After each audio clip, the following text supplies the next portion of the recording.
ye nungwa ke bi alode kungo baba ke ningla moya ba wa bi nungwa ke te ibalete ete ikenungwa shila mo le humbo boni bona fe ko no na wole ake kaji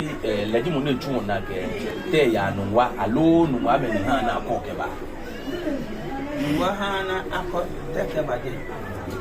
mi ke mo bi ni ke ba chu ya na ka ma ke ye ni ke wile mo ni abaje sisi ye ni ke na ba ye Homowo ye na me wo ameno ajaga me hu ameye le dudo me nu wo du no ame hu ame ko na ame mo ame no ajake ke ame wo dudo me nu wa wo dudo me nu ogba eno due sane dangu abasi ke sakumo ete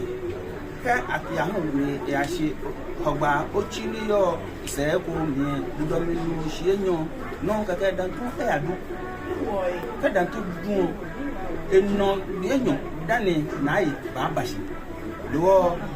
ke nu wa wo dudo me nu shi enyo ni nai bashi ame yu akasi ame dudo me nu wo shi enyo ni gan bashi na mo ji gan nai ji gan si tenu mo Lakote do si mi ji gan do ame dudo me nu wo shi enyo ni gan ba bashi si de se hepo ame ona kasi you know ko me ka cheme ko me ka ba le hu no le sumo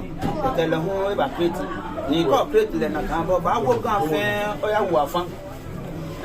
tele me ko nu akasi yen me ke ka me wo do me nu sie nyon dani da to abasi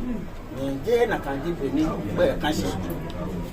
be ne kan si di awon do me nu sie nyon kan ba abasi ni ka ke gan mwene ni fe ake Gamashie ka ke gan me si che Nuumo Lakote do si meji gan meji na ye yo